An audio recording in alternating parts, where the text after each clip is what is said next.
that pleasure was more intense and lasted longer. Our obsession with eating makes perfect evolutionary sense. During most of human history, food has been scarce. That experience drives us to gorge when we can and store nutrients for survival. But even when food runs out completely, our brain has a response. The want center, buried at the brain's base, has instructions for beating starvation. This cell bundle saved the French cave explorer's life.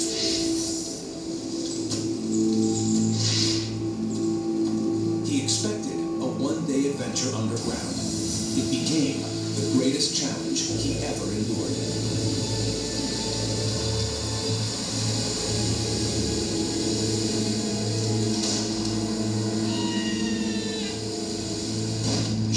Joshua is deep in a 15-mile maze of caves.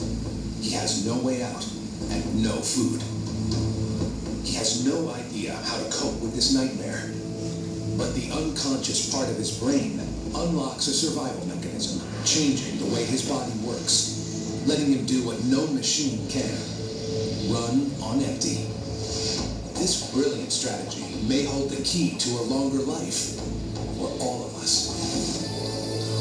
Just above the spine is the human brain's most ancient part. The want center kept our ancestors alive when food ran out. Now it's Jean-Luc Jossua's only hope of escaping death. In animals, this part of the brain evolved around the time of the dinosaurs, before mammals existed. It's hardwired to beat starvation.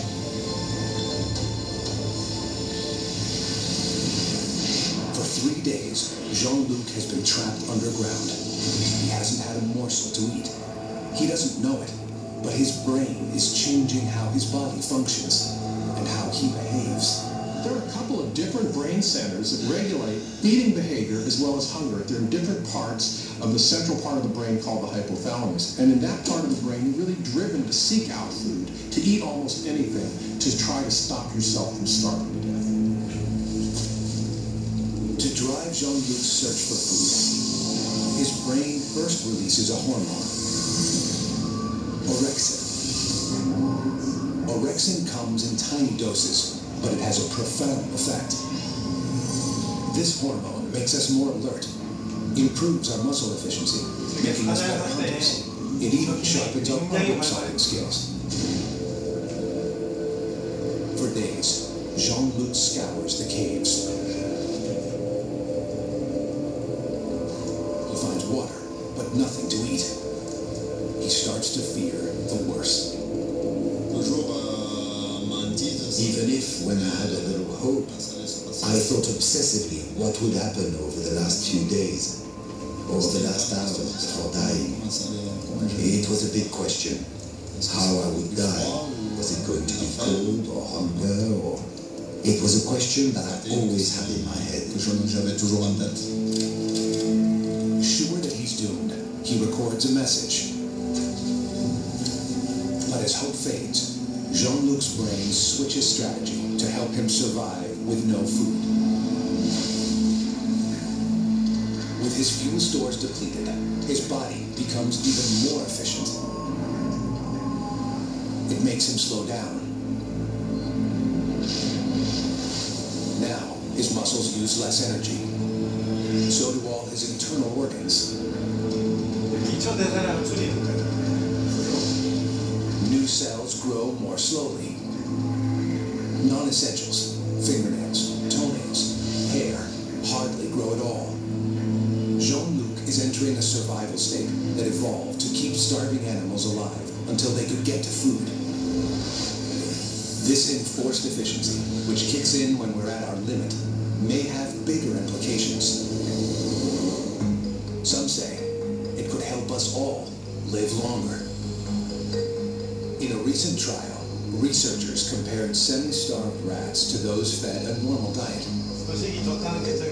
Surprisingly, the less the rats ate, the longer they lived. Some animals' lifespans doubled.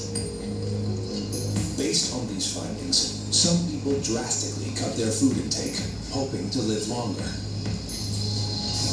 The average American adult consumes almost 4,000 calories a day. Brian Delaney eats half that. He's trying to fool his brain into staying in super efficient starvation mode. Right now, I take in about 1,950 calories per day. At the most strict, I was eating about 1,650 calories per day. If the theory holds, this could slow the aging process. It seems to work. When people who slashed their caloric intake were compared with normal eaters, the dieters' hearts resembled those of much younger people.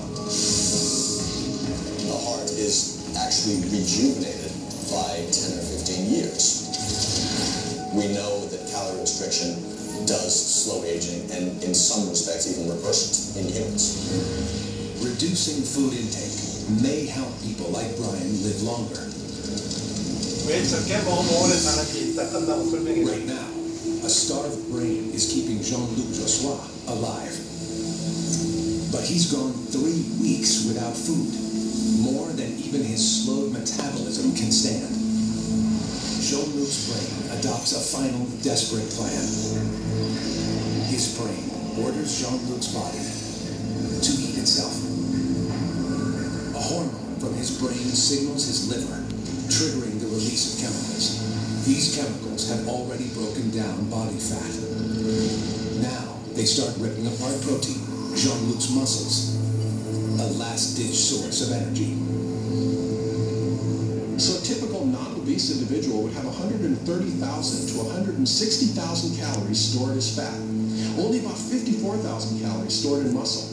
And only half of that 54,000 calories is available for energy, because once you've lost half of the protein in your body, it's no longer compatible with life. Simply speaking, when your body consumes half your muscle cells, the game is up. But a brain desperate for fuel holds nothing sacred. It will even sanction burning heart muscle to keep itself going. So you have to start eating the protein in your body, literally eating it up to produce the sugar that's needed by the brain and the red blood cell. Miraculously for Jean-Luc, his brain's high-risk strategy pays off. 35 days after he was tracked, searchers find him only 200 yards from the cave mouth. His ordeal cost him over 40 pounds in fat and muscle, but his brain is just fine. Maintenant, avec le recul, je pense que l'instinct de survie. Now that I look back at it, I think that everyone has a survival instinct. But it's just when one faces a situation like this that one really discovers